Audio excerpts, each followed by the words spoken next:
Okay, well, thank you very much. I've been coming to this conference for several years now, and I really appreciate that opportunity.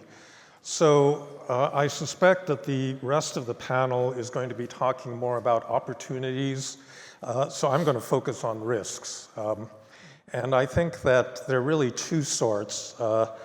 There are the ones that I think most of us are focusing on, which are short-term risks, which are basically bad people using AI to do bad things.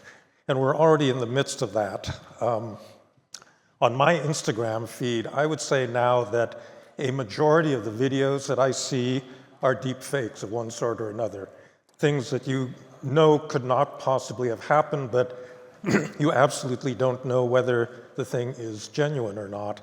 And that's something that's going to continue, cybercrime, hacking, manipulation of elections. I mean, we're already in the midst of that kind of use of AI, and I think, reasonably people, when they think about the downside, they think about that. However, I think that there is a larger threat looming, and it's one that I had a hard time myself really coming to grips with, and it really does have to do not so much with generative AI as with agentic AI, which is the topic of this panel, which is AIs that will then be given the authority to make decisions autonomously.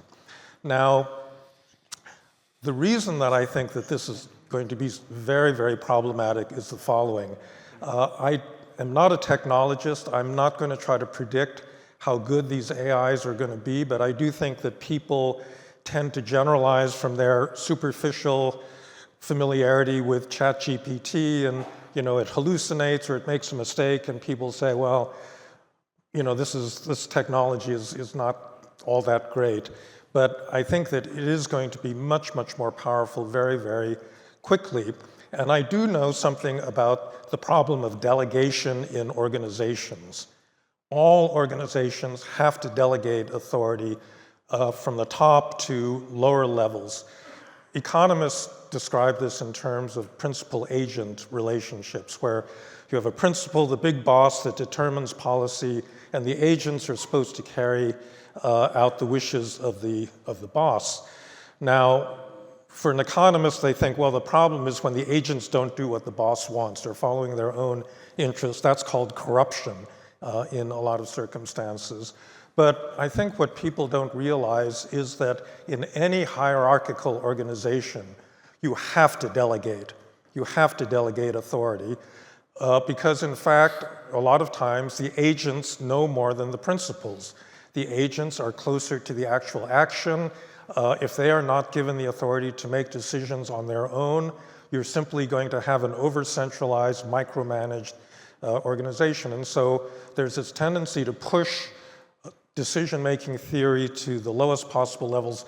You see this already in the military. The US military has a doctrine called mission orders, where young officers are taught you delegate the most authority to the lowest command levels possible. And that's one of the reasons that the American military has been so good. Yeah. And when this happens, and you've got machines instead of people to which you're delegating authority, I think it is inevitable that there's going to be over-delegation, because these machines are going to be much, much more knowledgeable than any human being. They're going to be able to make decisions instantaneously. You're already seeing this in the Ukraine-Russia war, where you've got AI-powered drones. They cannot wait for a human operator to give them permission to kill another drone, because they're going to get killed if that decision is not made immediately. And so it's already the case that the human in the loop in military affairs is being eroded. Now, the other thing that makes me very worried about this, it's what's called the loss of control problem, is that the latest generation AIs are not being programmed by human beings. They're basically programming themselves. And so the metaphor that's used in the field is that these machines are growing rather than being created deliberately. And that means that we actually don't know what is going on inside them. And so there are all sorts of scenarios for loss of control, that one AI talks to another AI in a language that only those two machines understand, and no human being actually can decipher what it is they're saying to one another. They can exfiltrate themselves to other machines. There's a lot of very scary scenarios. And rather than trying to make a specific prediction about how this will happen, the one thing I can tell you with certainty is that this over-delegation to a machine is going to happen. We're already seeing examples of it, and it's going to get a lot worse before it gets better. Frank, thank you very much. Actually, what you said about the Ukraine, Russia, absolutely right. And I think also happening in Gaza, where you've got software really controlling things. Minister, the floor is yours. Καταρχάς, καλησπέρα και προφανώς have to take time to put your headphones. Χαίρομαι πάρα πολύ που είμαι κοντά σας και μεγάλη μου τιμή που είμαι δίπλα σε τόσο σημαντικούς ανθρώπους. Λοιπόν, η κουβέντα έχει ανοίξει πάρα πολύ. Εγώ θα έλεγα πως από αυτά που τουλάχιστον μέχρι σήμερα ξέρουμε, η τεχνητή νοημοσύνη είναι τα δεδομένα της. Αυτό το οποίο βλέπουμε στην τεχνητή νοημοσύνη είναι αυτό το οποίο έχει μάθει να κάνει και το κάνει πολύ πιο γρήγορα πιθανώς ή με πολύ μεγαλύτερη ακρίβεια σε σχέση με τον άνθρωπο. Άρα το πρώτο πράγμα που θα πρέπει να δούμε είναι με τι δεδομένα τροφοδοτούμε την τεχνητή νοημοσύνη. Αυτό το οποίο επίσης με προβληματίζει είναι αυτό το οποίο βλέπουμε όλο και περισσότερο και ειδικά σε περιοχές και χώρες που έχουν εκλογές. Είναι η ποιότητα της δημοκρατίας και πώς τελικά η τεχνητή νοημοσύνη ζηλεύει πλέον από τον άνθρωπο και πάει να παρέμβει στην ποιότητα της δημοκρατίας. Θέλει εκείνη να βρεθεί πάνω και πέρα από τους ανθρώπους, πάνω και πέρα από τα πολιτεύματα. Αυτό το οποίο είδαμε να γίνεται σε άλλες χώρες, ακόμα και ακύρωση εκλογών, γιατί ένας αλγόριθμος προφανώς κατευθυνόμενος από κάπου κατάφερε να αλλοιώσει απόψεις. Αυτό το οποίο επίσης είδαμε σε άλλες χώρες, bots, μηχανήματα τεχνητής νοημοσύνης, να τηλεφωνούν υπέρ κάποιου υποψήφιου. Τα βίντεο που πλέον έχουμε χάσει πραγματικά το όριο ανάμεσα στο τι είναι πραγματικό ή τι όχι. Πρόσφατα είδα ένα πολύ ωραίο ελληνικό AI βίντεο, στο οποίο η τεχνητή νοημοσύνη τρόλαρε τον εαυτό της. Στην ουσία ήταν ένα βίντεο πολιτών που διαμαρτυρόντουσαν για την τεχνητή νοημοσύνη. AI εναντίον AI. Λοιπόν, πρέπει όντως, χωρίς να θεωρώ ότι πρέπει να παγώσουμε τίποτα, αλλά θα πρέπει όντως να οριοθετήσουμε τι κάνει το μηχάνημα και τι κάνει ο άνθρωπος. Δεν είναι μια καινούρια μάχη αυτή. Αυτή τη μάχη την αντιμετωπίσαμε σε κάθε βιομηχανική επανάσταση. Και πάντα υπήρχαν αυτοί οι φόβοι. Τι θα κάνει το μηχάνημα και τι θα κάνουμε εμείς. Θα χάσουμε τη δουλειά μας, θα μας την πάρει το μηχάνημα. Εντάξει, δεν είναι τώρα τα πράγματα όπως ήταν στην δεύτερη βιομηχανική επανάσταση. Τώρα είναι πιο ακραίες, νομίζω, οι προκλήσεις, αλλά είναι στο χέρι μας πραγματικά να κρατήσουμε την τεχνητή νοημοσύνη δίπλα μας και για δουλειές οποίες δεν μπορούμε να κάνουμε με τόση ακρίβεια ή βαριόμαστε, το λέω λίγο πεζά, να κάνουμε εμείς.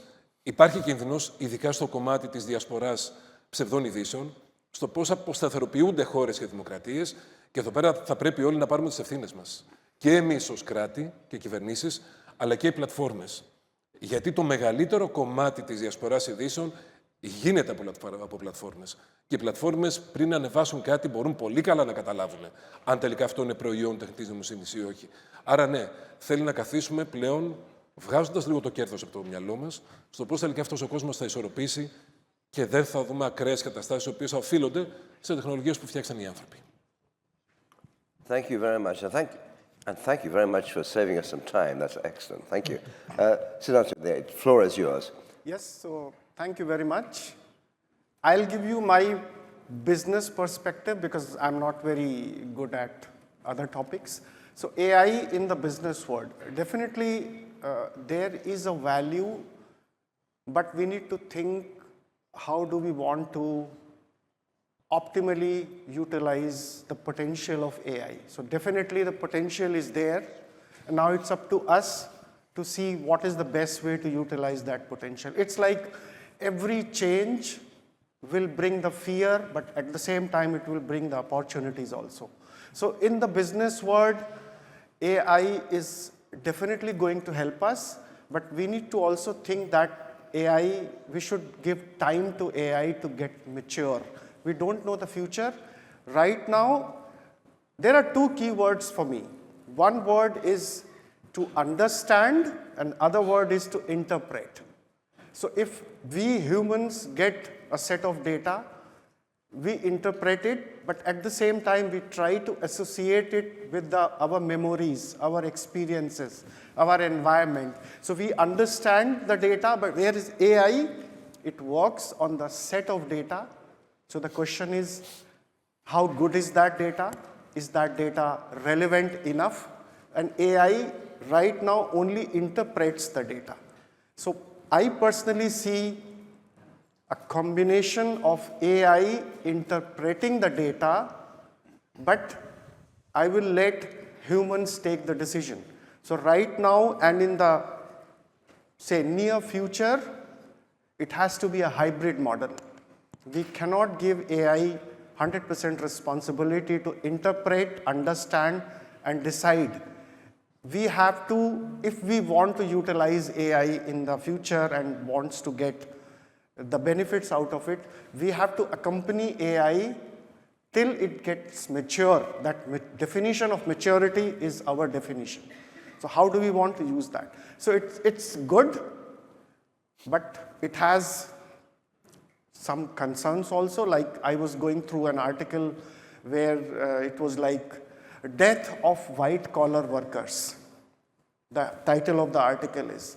So it's saying that maybe in 10 years' time, every economy will grow by 15-20%, having 25% unemployment. So these are some of the concerns, and it's up to us because right now, as of today, we are in charge, so we have to shape it as per the requirements of the humanity.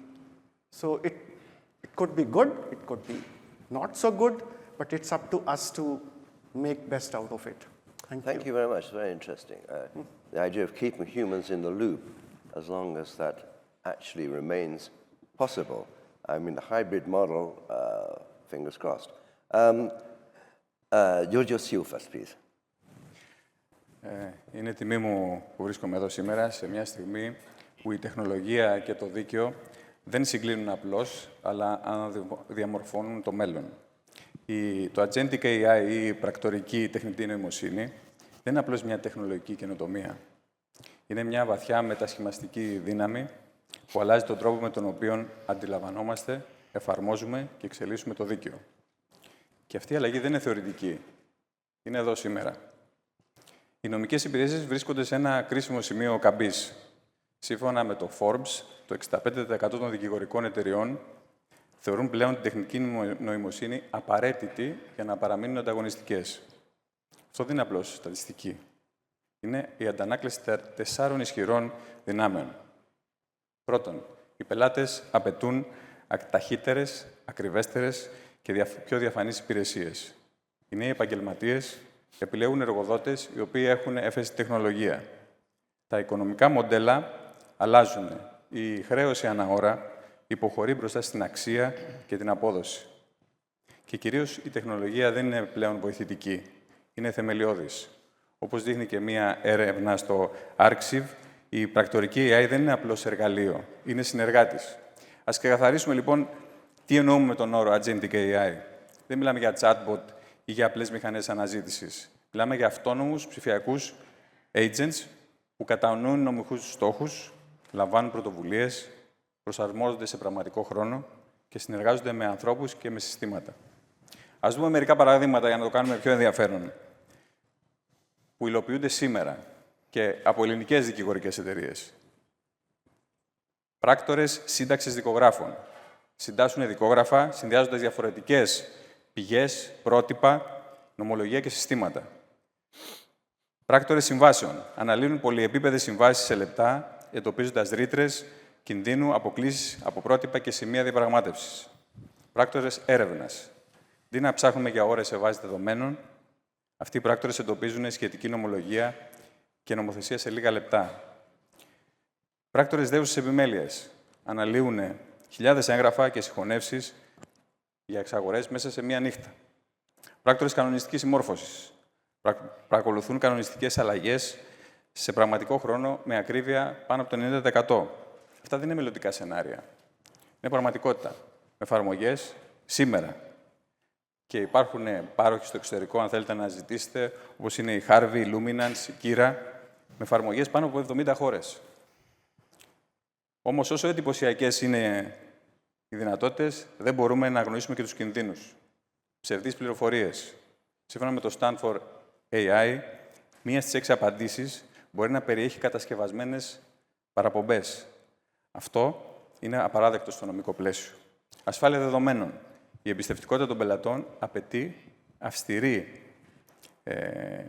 λειτουργία και έλεγχο της πρόσβασης.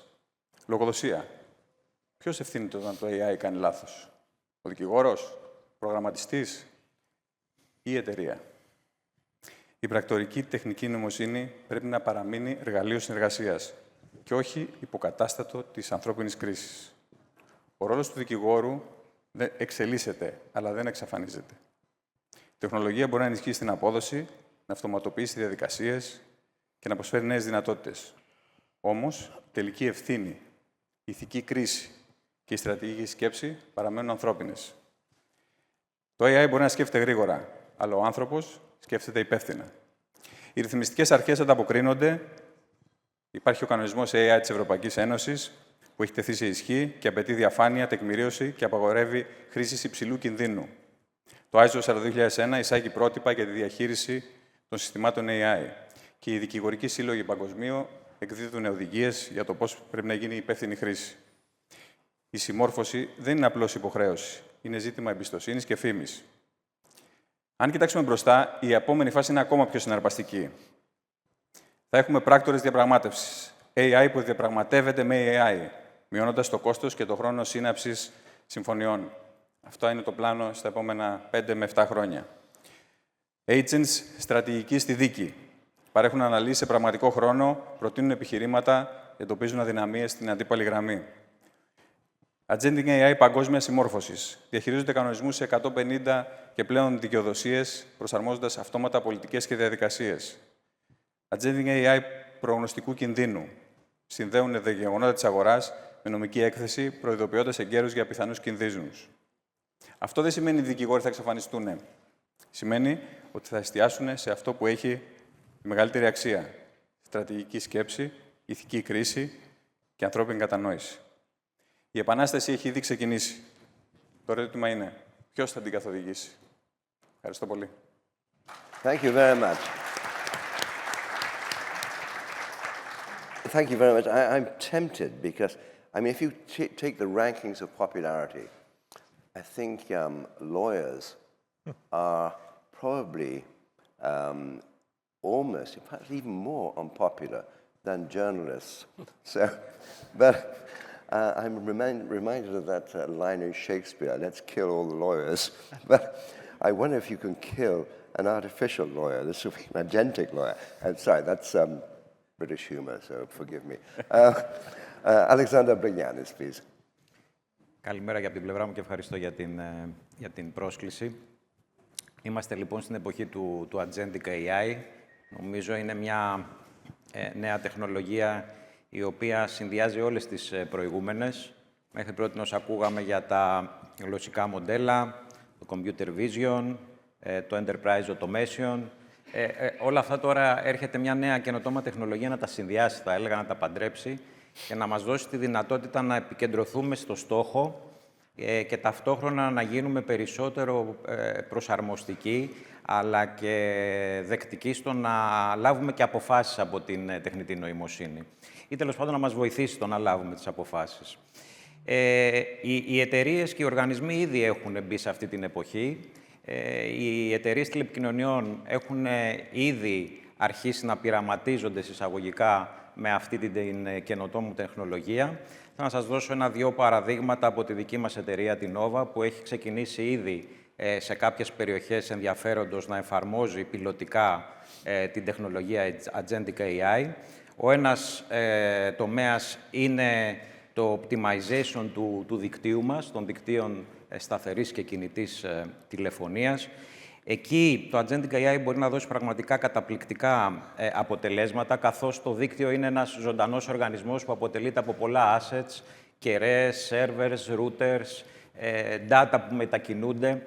Όλα αυτά, πολλές φορές, πρέπει να τα κάνει με monitoring ο ανθρώπινος παράγοντας, αλλά εδώ τώρα με το Agentic AI έχουμε τη δυνατότητα να παρεμβαίνουμε, ακόμα και να διαγνώσουμε μία βλάβη και χωρίς την ανθρώπινη επίβλεψη τα συστήματα να μπορούν ή να γίνουν reboot ή τέλος πάντων να συντηρηθούν στον χρόνο τους και να αποφύγουμε μία ταλαιπωρία στον πελάτη μας. Αυτό, όπως καταλαβαίνετε, θα οδηγήσει σε καταλυτικές, θα έλεγα, αλλαγές στον χώρο των τηλεπικοινωνιών, καθώς η εξυπηρέτηση αλλά και τα ωφέλη για τον τελικό πελάτη, αλλά και η εξοικονόμηση που θα δημιουργήσει στους τηλεπικοινωνιακούς παρόχους θα είναι μεγάλη. Ένας άλλος τομέας που εξίσου, θα έλεγα, μπορεί να δημιουργήσει μεγάλο value είναι αυτό που λέμε εξυπηρέτηση των πελατών. Από τα απλά bots που μας καθοδηγούσαν στο να πάρουμε κάποια χρηστική πληροφορία, τώρα φτάνουμε στο να φτιάχνουμε το profiling του καταναλωτή, να ξέρουμε τα δεδομένα που διαχειρίζεται, τη χρήση που κάνει, τις περιοχές που βρίσκεται και να μπορούμε να παραμβαίνουμε και να προτείνουμε μέσω της τεχνητής νοημοσύνης οικονομικά πακέτα που μπορεί να χρησιμοποιήσει, καλύτερες εκπτώσεις που μπορεί να αξιοποιήσει και ταυτόχρονα υπηρεσίες τις οποίες μπορεί να λάβει χωρίς να χρειάζεται να μεσολαβήσει ο ανθρώπινος παράγοντας. Και θα ήθελα τώρα να μεταφερθώ λίγο και στους πελάτες μας, που είναι οι δημόσιοι οργανισμοί και οι επιχειρήσεις. Είναι σημαντικό αυτό που εξελίσσεται, γιατί αυτή τη στιγμή μια σειρά από πολλά ψηφιακά έργα που έχει προκρίνει εδώ το Υπουργείο Ψηφιακής Πολιτικής ενσωματώνουν την τεχνητή νοημοσύνη με έναν καταλυτικό τρόπο και με πολλαπλά ωφέλη για την ίδια πλέον την κοινωνία. Θα δώσω ένα παράδειγμα. Στο όρο Σιμητού που βρίσκεται εδώ στην Αττική έχουμε υλοποιήσει πρόσφατα ένα πολύ ενδιαφέρον έργο για την πολιτική προστασία. Αυτό ενσωματώνει τεχνολογίες computer vision και machine learning, ούτως ώστε αισθητήρες και κάμερες που βρίσκονται στο πεδίο, στο δασικό περιβάλλον, να μπορούν να μεταφέρουν αυτόματα την πληροφορία για έγκαιρη ανίχνευση πυρκαγιάς. Ακόμα πιο καινοτόμος είναι ότι μέσω agentic AI μπορούμε να παρεμβαίνουμε αυτόματα, δηλαδή το ίδιο το σύστημα να ενεργοποιεί ειδοποιήσεις είτε στην πυροσβεστική είτε στους εθελοντές που κάνουν τις περιπολίες. Και ταυτόχρονα, όταν χρειάζεται να εκενωθεί μια περιοχή, να στέλνει την ειδοποίηση σε μια στοχευμένη περιοχή, ούτως ώστε να εγκαταλειφθεί π.χ. από τους πολίτες. Άρα μπορείτε να καταλάβετε τι μπορεί να συμβεί στο επόμενο διάστημα στον χώρο της πολιτικής προστασίας και της ασφάλειας. Ένα τελευταίο παράδειγμα στον χώρο της υγείας, ένα έργο που τρέχει το ψηφιακής πολιτικής μαζί με το Υπουργείο Υγείας, αφορά το Εθνικό Μητρό Ογκολογικών Ασθενών. Εκεί, όπως μπορείτε να καταλάβετε, συλλέγουμε τα δεδομένα, δημιουργούμε μια νέα database για τους ογκολογικούς ασθενείς, αλλά η αξία δεν είναι μόνο στη συλλογή δεδομένων, είναι ότι μέσω αλγορίθμων μπορούμε ουσιαστικά να υποβοηθήσουμε τους γιατρούς να λάβουν το κατάλληλο προσωποποιημένο θεραπευτικό πρωτόκολλο. Καθένας από εμάς δεν αντιδρά τον ίδιο τρόπο σε μια φαρμακευτική αγωγή. Μέσω του agentic AI σύντομα θα μπορούμε να λαμβάνουμε τις πληροφορίες εκείνες και τις κατευθύνσεις εκείνες, ούτως ώστε τα θεραπευτικά πρωτόκολλα αλλά και το θεραπευτικό σχήμα που πρέπει να ακολουθήσει ένας καρκινοπαθής να είναι το κατάλληλο για να αποδώσει στον συγκεκριμένο άνθρωπο. Μιλάμε λοιπόν για πάρα πολλές περιοχές, για πάρα πολλά ωφέλη, οπότε θεωρώ ότι το agentic AI είναι η ενηλικίωση, θα έλεγα, της τεχνητής νοημοσύνης. Μέχρι πρότινος είχαμε τα μικρά παιδιά που μαθαίνανε σιγά-σιγά και μέσω των prompts παίρναν τις σωστές εντολές. Τώρα όμως φτάσαμε στην ενηλικίωση και πρέπει να μεγαλώσουμε μαζί του με τον σωστό τρόπο για να μην έχουμε και αποκλήσεις σε θέματα ηθικής, ασφάλειας, προσωπικών δεδομένων. Thank you. Ευχαριστώ πολύ. Thank you. Yeah, you're quite right to point the benefits. There's a cost, but yes, indeed. Advantages, disadvantages. Alexandros, please. Thank you, and real pleasure to be part of this panel and this conference. We are an IT company developing large-scale software systems for the private sector, for the public sector, and for the European institutions. As such, AI has been at the core of our interest. It's been a challenge, but also a huge opportunity. Now, AI came into the mainstream of discussion only a few years back, but it is way, way older than that, as we all know. We had our first, let's say, efforts in AI in, I think it was 2017 or 18, when we actually invested in a very promising startup that was focusing on machine learning and AI. And at that time, our goal was to see how we can use those technologies within our products and within our projects in order to be able to parse the huge amount of data that was collected by public systems and enterprise systems, in order to be able to optimize operations, to identify new offerings for customers, to create profiles for customers, and so on and so forth. But back then, all of those were very, very technical, right? There was not much interaction with those systems. Then, with the advent of Gen AI, all of a sudden, it was much easier to use AI. It was much easier to bring it into your daily operation. So, and this is only, amazingly enough, 2-3 years ago, right? So we immediately started looking at, in two directions, but in parallel. One is internally. What did our organization have to gain by using AI? How could we support and assist our people in learning, in developing, in testing, in improving the processes internally? And of course, our goals were to, first of all, understand this technology as good as possible, as much as possible. Experiment. Every 2 days, there's something new. So we had to build teams that experiment and continuously follow the evolution. But at the same time, prepare for our customers. And that was the other direction that we immediately started looking at, which was how can we use AI in order to bring value to our customers? How could we assist them in order to improve customer service? All the big issues that we always have to solve for our customers, how could AI play a significant role in that?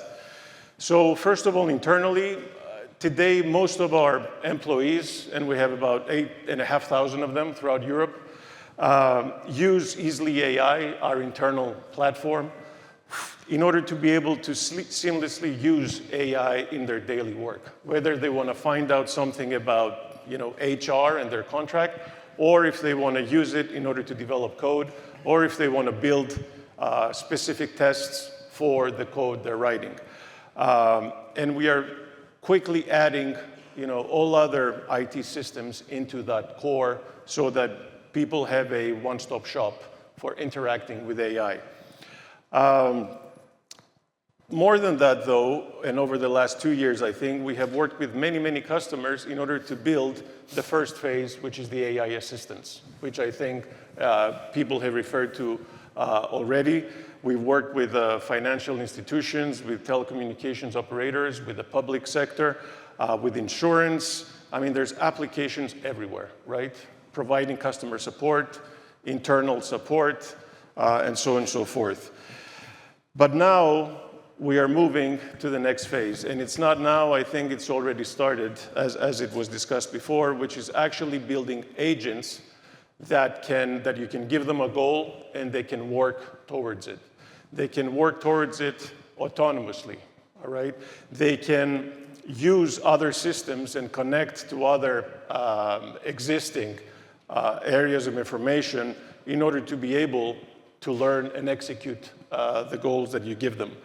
And that is definitely what will be happening in the future. There's no doubt in my mind that from assistant, we're going to move to agent, where you give them the goal and they just work towards it. With that, though, comes huge responsibility, because there's many, many more ways that an agent can go wrong than an AI assistant answering your question, right? As soon as you unleash it with a goal, you have to be sure that you've put the guardrails in, the security, the human intervention at the right measure in order to make sure that you get successful outcome and not a complete disaster. Thank you very much. Excellent. Effie, the floor is yours. Hello. Thank you very much for inviting me here. It's a pleasure to be here. And I would like to say that agentic AI brings a new era for organizations, and it represents actually a profound shift, not only in technology, but in how operations and organizations function at their core. We are at the end of the digital transformation era. In this period, actually, IT became the enabler of business evolution. Now, we're starting the AI transformation era, if I can call it like that, where IT will undertake a more strategic role. And actually, IT needs to become an orchestrator of connecting legacy infrastructure with AI transformation, a catalyst of innovation, and also a co-pilot in strategic decision-making. In PPC, we are actually looking into AI in two directions.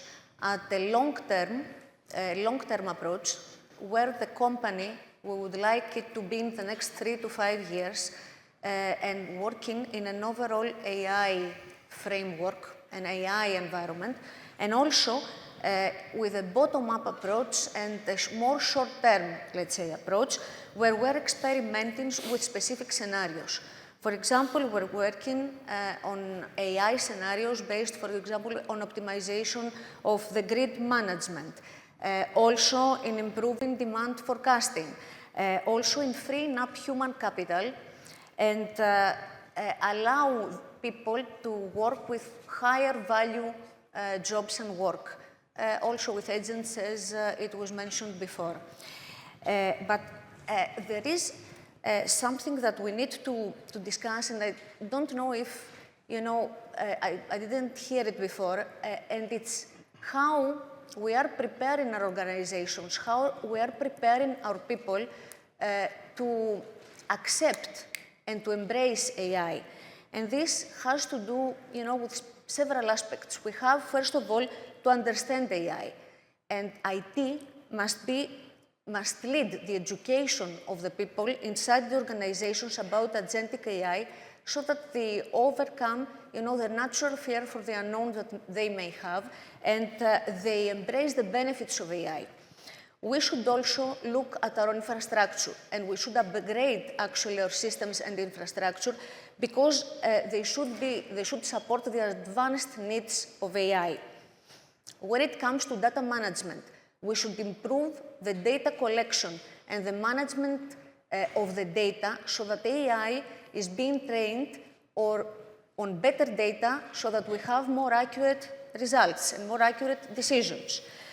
When it comes to integration, we should facilitate the integration of AI into processes and systems, because we are not going to change everything. We're going to build on top of what we have. When it comes to security, definitely we have to enhance cybersecurity, so that we're protected against cybersecurity threats due to the digital, let's say, disruption that AI brings. Skill development, we should train our employees to work alongside with AI and utilize AI tools. When it comes to change management, this is a very significant change for organizations. We should guide the organization, actually the organizational change, so that AI finds a place in the organization itself.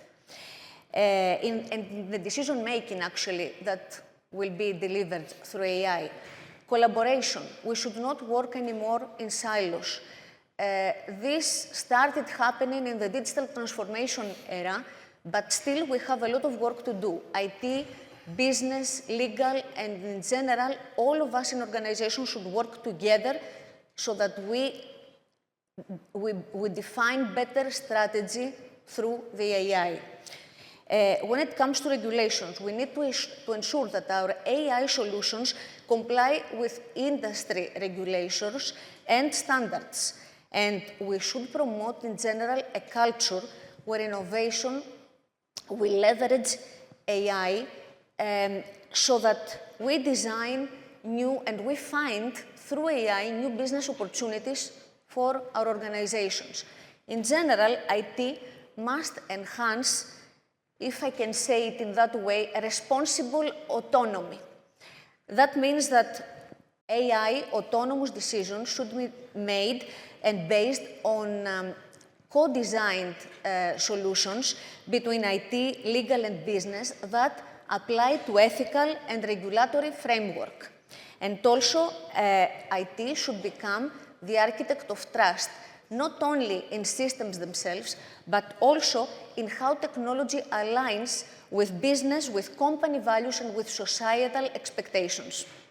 Thank you. Thank you very much. I like the way that you underline the need for trust. And also, you mentioned we need to get people to embrace AI, agentic. And it occurred to me that actually most people are familiar with AI only in the sense that when they make a phone call, you get a chatbot. And I doubt that anybody actually likes chatbots. Now, that's the simplest form of AI, basically. But my God, it turns you off. That's a personal thing. Last but not least on this panel, could I ask Bill to... First of all, thank you very much for inviting us all here from this panel. I think it's a topic that is up on the top of the list of everybody's thoughts and how they use AI. I'm going to kind of follow along some of the other panelists here as looking at it from a business perspective. To just give you an idea, Viohalco is a 7 billion revenue business.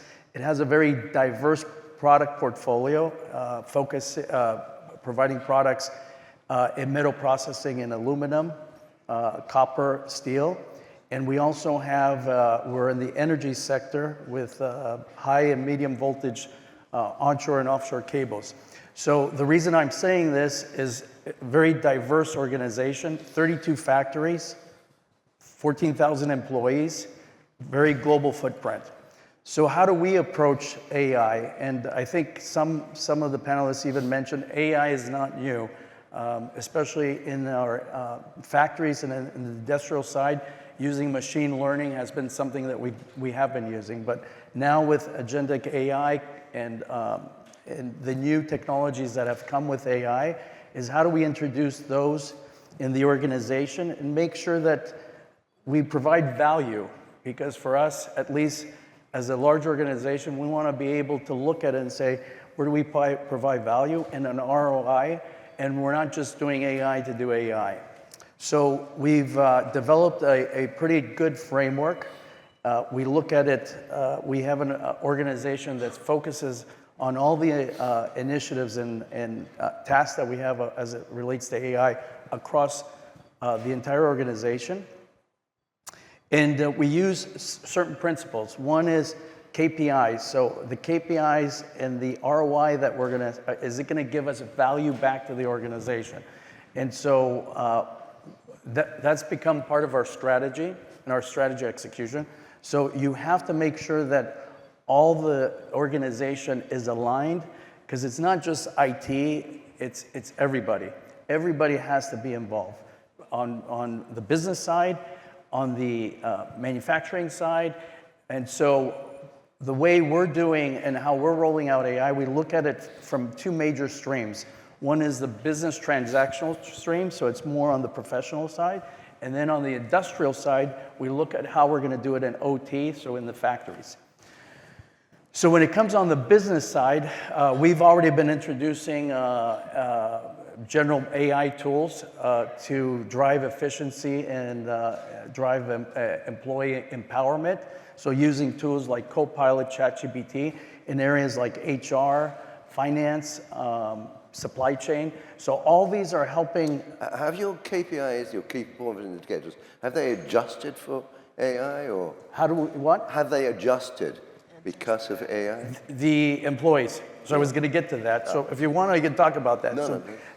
So one of the things you have to do is you have to prepare the organization to be able to work alongside with AI. So we have a very structured training program within our corporate academy that we make sure that people understand that AI is not just coming here to replace their jobs, because today, at least in our environment, we're having a hard time finding people. Yeah. So what we're doing is we're augmenting probably some lower value activities and tasks and allowing those individuals to move up in the value chain as far as activities and helping them be more efficient as it comes down to kind of the more less important tasks. How we're doing that is through upskilling, reskilling of employees, making sure that we have what I call change agents within the organization. So have ambassadors and make sure that we have people that are sitting there alongside and ensuring that people are going to be able to understand why we're doing this and not saying, oh, somebody's here to take my job. And so that's been the main focus, at least on the business transactional side.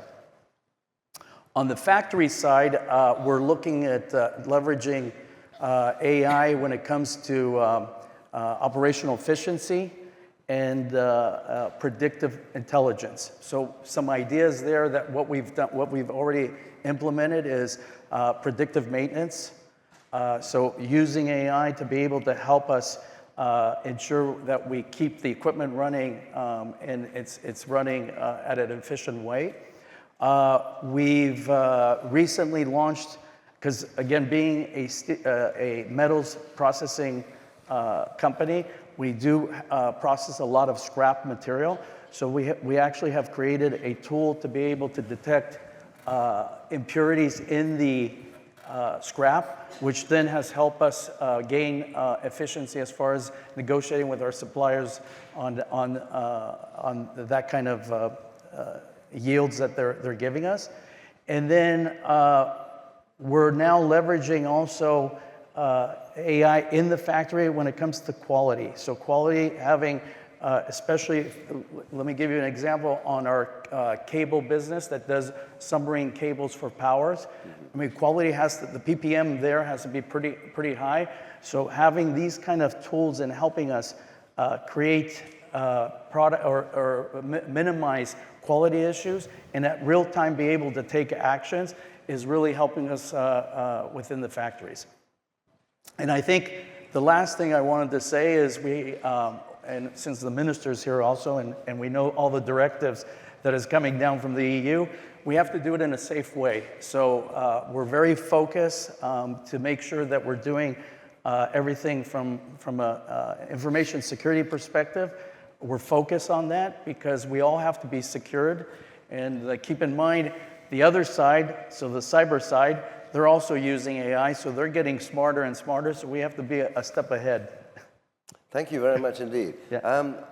I always have the feeling that Professor Fukuyama is somewhat skeptical about the potential advantages of AI. But I thought that Alexandros Bregiannis is, in a sense, the reverse. I mean, you're rather impressed by the obvious advantages that can come from AI. What would convince you that there are also dangers? What do you fear? Όπως είπα και στην αρχική μου τοποθέτηση, εγώ είμαι από τους οπαδούς της τεχνητής νοημοσύνης, γιατί διαφορετικά δεν θα ήμουν σε αυτή την εταιρεία και σε αυτόν τον κλάδο. Αναγνωρίζουμε όμως και σαν εταιρεία, αλλά και εγώ προσωπικά, ότι αυτή η αυτονομία που δημιουργείται και αυτή η εξέλιξη της τεχνητής νοημοσύνης δημιουργεί έντονους κινδύνους. Δυστυχώς, δεν θα μπορέσουμε να τους αντιμετωπίσουμε άμεσα. Δεν προλαβαίνουμε, γιατί τρέχει γρηγορότερα από εμάς. Γι' αυτό, όταν μίλησα για ενηλικίωση, επισήμανα ότι πρέπει και εμείς να ενηλικιωθούμε σαν κοινωνία πολύ πιο γρήγορα.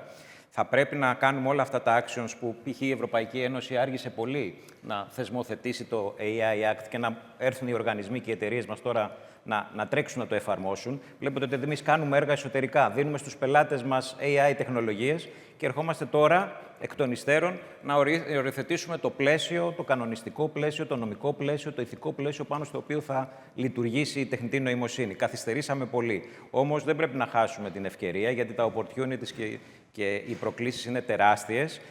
Θα πρέπει και εμείς μαζί με την τεχνολογία να τρέξουμε γρήγορα και τα επόμενα χρόνια να καταφέρουμε να οριοθετήσουμε και να βάλουμε κανόνες στην τεχνητή νοημοσύνη, ώστε να προστατεύσουμε και τους εαυτούς μας. Okay, excellent question. I mean, of course, when you talk about maturity, once you become mature, after becoming mature, you then become elderly, which of course is what I feel. Minister, let me ask you the same question.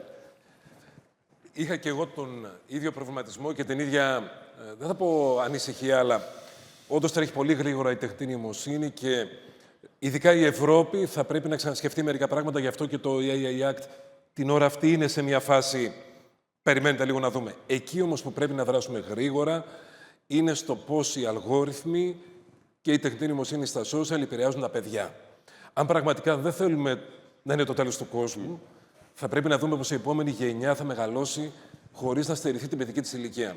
Η χώρα μας ηγείται, μαζί με τη Γαλλία και κάποιες ακόμα ευρωπαϊκές χώρες, μιας ευρωπαϊκής πρωτοβουλίας για να βάλουμε πλέον σοβαρές διαδικασίες στην επιβεβαίωση ηλικίας στα social media. Εκεί πέρα λοιπόν αυτό πρέπει να γίνει χθες. Περιμένουμε μέσα στον Ιούλιο η Ευρώπη πλέον επίσημα να ορίσει το age verification και τον τρόπο με τον οποίο θα γίνει. Εμείς βγήκαμε πρώτοι στην Ευρώπη με το Kids Wallet, μια εφαρμογή γονικού ελέγχου. Άρα, ναι στην τεχνητή νοημοσύνη, αλλά πολύ περισσότερο ναι σε μια ομαλή εξέλιξη των παιδιών, από τα οποία στερούμε την παιδική τους ηλικία την ώρα αυτή λόγω των εφιστικών αλγορίθμων στα social media. Το θεωρώ κορυφαίας σημασίας και πρέπει να δουλέψουμε όλοι πάνω σε αυτό.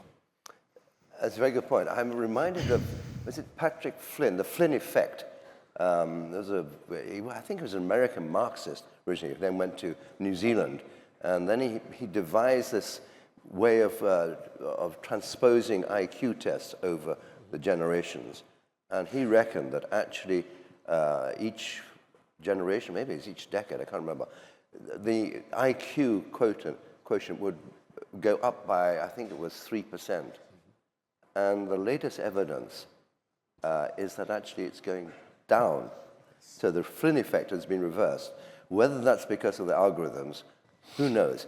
But someone whose IQ is definitely not going down, Francis Fukuyama, you mentioned the dangers and I think, is it Stuart Russell, a colleague of yours at Stanford? I don't think so. There's a guy who warns about autonomous weaponry. And then you've got someone like Geoffrey Hinton saying, let's have a moratorium. What do you think of that? No, I think that ought to be taken seriously. So I'm struck that every one of the other panelists used the word should a lot, like we should make AI safe. We should put restrictions on the way that it's used. And this all assumes that human beings actually have agency to control this technology. And I think there are a lot of reasons why we are going to lose that control, and we actually don't possess the degree of control that we think we have. There are several reasons for this. So it gets to the heart of agentic AI. We are increasingly dependent on these systems. You know, I used to think, okay, you have a dangerous machine, you can always turn off the electricity and shut it down. But we may not be able to do that in the future. For one thing, we may be so dependent on the running of this machine to make basic decisions, we can't shut it down. Or, you know, a more extreme scenario, the machine itself may not want to be shut down and may come up with strategies to prevent a human being from controlling it. You look at the competitive system that the other panelists are describing. It's already the case that if you put too many controls on this technology, you're going to get less of it. I mean, that's just a fact of regulation. And therefore, there's going to be a lot of political pressure to avoid the kinds of human constraints on the technology that will make it, you know, safe in the long run. And then you add to that the geopolitical competition. We're racing towards AGI, artificial general intelligence, which is going to be an extremely powerful, strategically. And agentic is a step on that. It's a step in that direction. A lot of very reputable people think that we're much closer to this than anybody realizes. And in a competition between the West and China, you think we're going to accept a lot of constraints on the way our agentic AIs are going to operate if they're going to get there first? I don't think so. So I just think that realistically, we have to realize that this is not a technology that we're going to be able to control very easily. And so all these, you know, pieties about we should do this, we should do that, I just think it's not likely to happen. It's a very good point. I mean, personally, I agree with you, but that's because I'm elderly. Let me get the lawyer's point of view. Let's not kill the lawyers. I mean, how could you regulate AI? I mean, if you look at the tech bros, they have enormous power. They have they're actually more powerful really than governments. And how do you actually persuade them to regulate? I mean, if you start from let's move fast and break things as a sort of philosophy, how do you control that when it comes to artificial intelligence, agentic intelligence, and then eventually artificial general intelligence? Thank you. Θέλω να πω ότι, να τονίσω μια βασική αρχή, ότι η παραγωγή γλώσσας δεν ισοδυναμεί με κατανόηση. Τα σημερινά μοντέλα τεχνητής νοημοσύνης, συμπεριλαμβανομένου και του agentic AI, δεν διαθέτουν συνείδηση, πρόθεση ή θεμελίωση. Παράγουν ένα κείμενο βάσει στατιστικών προτύπων. Και με την ανατροπή του agentic AI θέλουμε να σχεδιάζουν ενέργειες, να προσαρμόζουν στρατηγικές. Αυτό όμως ενέχει ένα πολύ μεγάλο κίνδυνο, το οποίο πρέπει να το κάνουμε με προληπτική διακυβέρνηση. Χρειαζόμαστε παγκόσμιο συντονισμό, χρειαζόμαστε εφαρμόσιμα πρότυπα ασφαλείας και ηθικά όρια και μηχανισμούς ελέγχου. Οι κανονισμοί και αυτά που συζητήσαμε είναι προς αυτό το βαθμό. Ίσως δεν χρειαζόμαστε μια παύση, αλλά χρειαζόμαστε επιγόντως σχέδιο. Thank you. Who will make the plan? Will it be AI? Who? Who will make the plan? I mean, if you need a plan, but who is going to make the plan? This is All of us. the question. Well, if the human beings can, yes, but it's. I mean, you all talk in terms, in a sense, of a hybrid model where you keep the human being in the loop, but that may not necessarily be achievable. That's, I think, is the obvious danger. Effie, you made the point about the evolution of business. Is it going to be a smooth evolution, or is it going to be actually rather disruptive? It's going to be, in my opinion, we spent more than 10 years in digital transformation, let's say, era, where we had the first, let's say, business evolution, and most of the people, in our companies, in our organizations, in our society, got used, to technology. It's going to be an easier step in the beginning, but it's going to be also a revolution, in my opinion. Of course, we should be, AI transformation is going to be it's going to be faster, I believe. The organizations will adopt faster, the changes that are coming. However, we should be focused and define AI with clear rules and guidelines. We should be aligned with our values and in societal, let's say, needs, and we should always put human oversight and accountability. We should not lose the control. It's a powerful technology, and as all powerful technologies, it should be treated with care and control. Also, AI is not here, to replace human responsibility, in my opinion. We should monitor and we should, create AI agents, AI algorithms, AI systems with clear purpose. So this should not be out of control in this way. Thank you very much. I mean, I think actually, though, you proved Francis Fukuyama's point, because you used the word should many times. I agree with should, but how can one be sure that should translates into will? Sudhana, what's your opinion on this? Oh, should. So, sorry, I don't know if I meant Sudhanshu. Yeah. You wanted to ask? Yes, sorry. Oh, For me? no, No, the question was over there. Okay. That's why I was looking at. See, I think we are unconsciously saying that AI is better than us. This is what I understood from the conversation.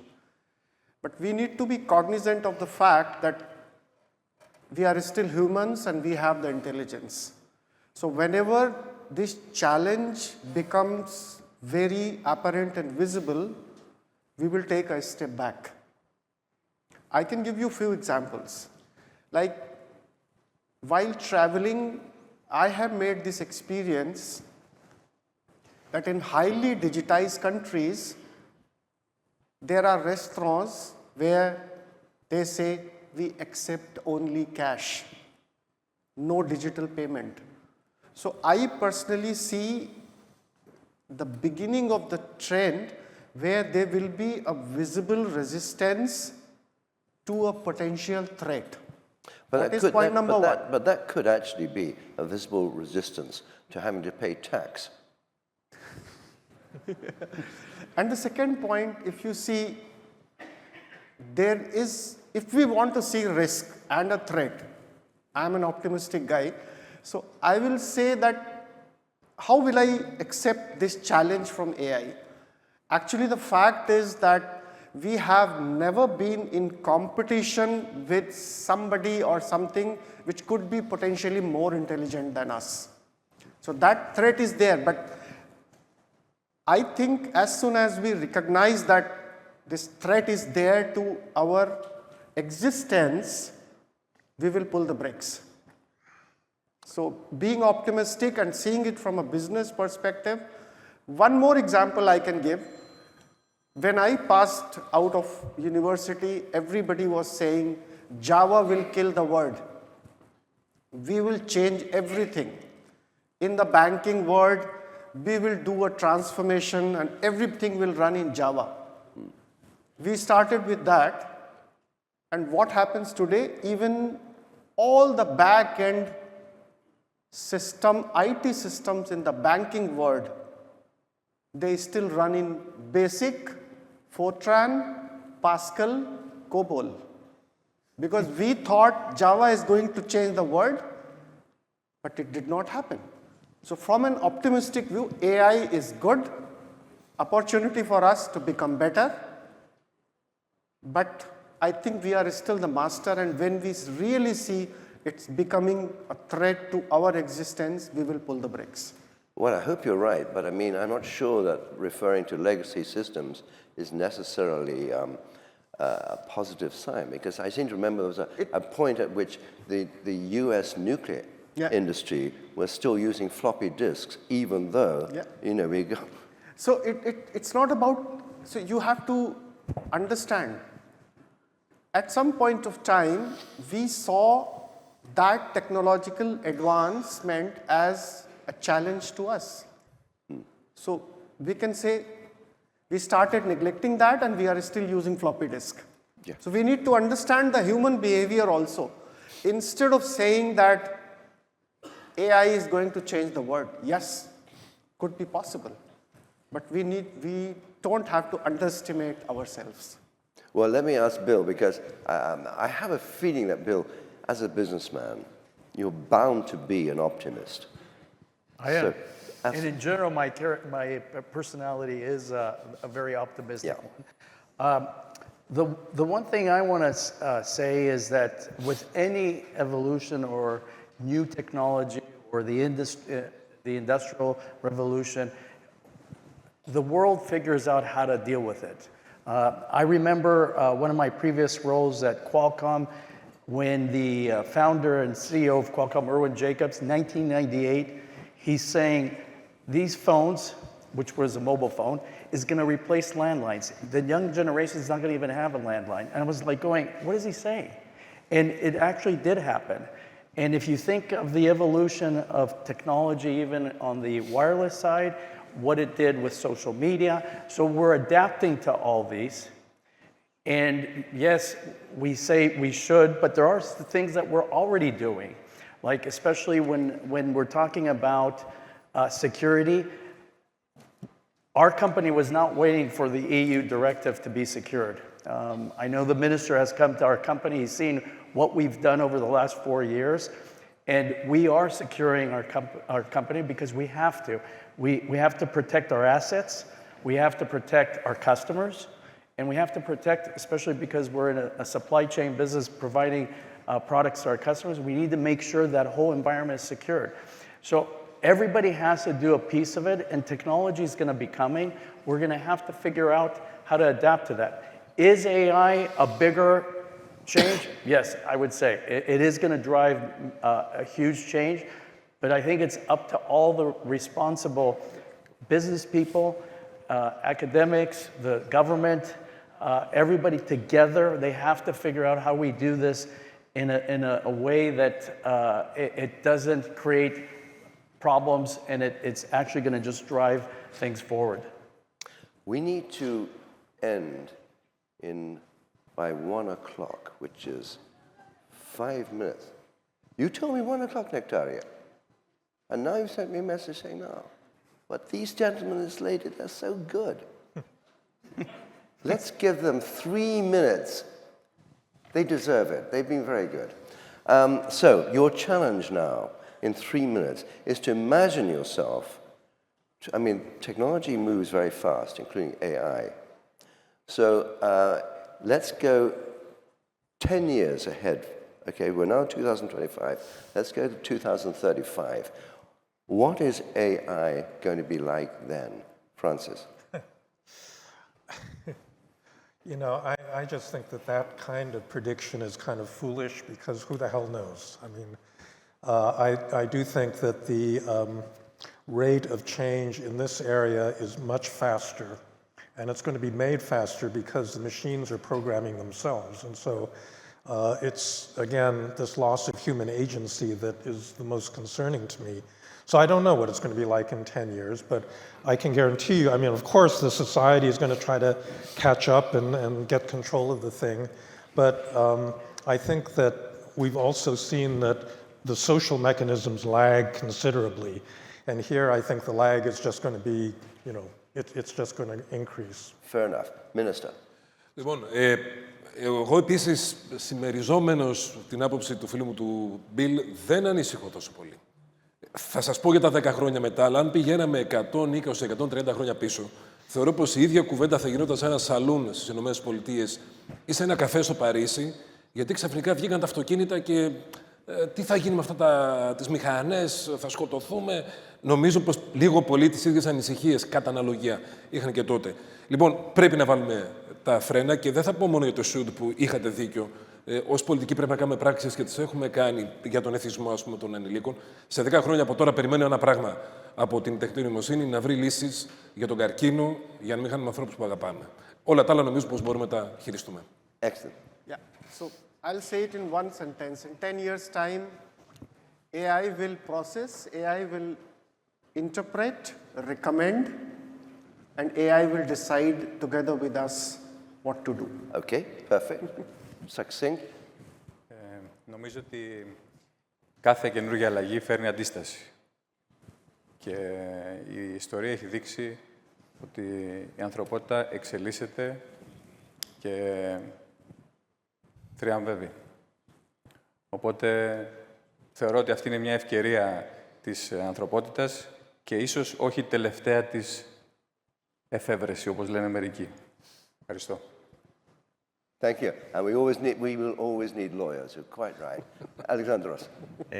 Νομίζω έχουμε συνειδητοποιήσει όλοι και τις προκλήσεις και τις ευκαιρίες από την τεχνητή νοημοσύνη. Έχουμε όμως αναδείξει σίγουρα και τους κινδύνους. Είναι νομίζω στο χέρι του ανθρώπινου παράγοντα να τους περιορίσει, να βάλει το φρένο, όπως είπε και ο Υπουργός, είτε θεσμικά είτε νομικά, για να προχωρήσουμε μπροστά στην εξέλιξη που έρχεται. As long as we can. Alexandros Manos. I'm going to go back and challenge a little bit how humanity has dealt with previous revolutions. There's two big differences. This revolution is happening way faster than anything we've experienced in the past, A, and B, it is accessible to everyone for the first time ever.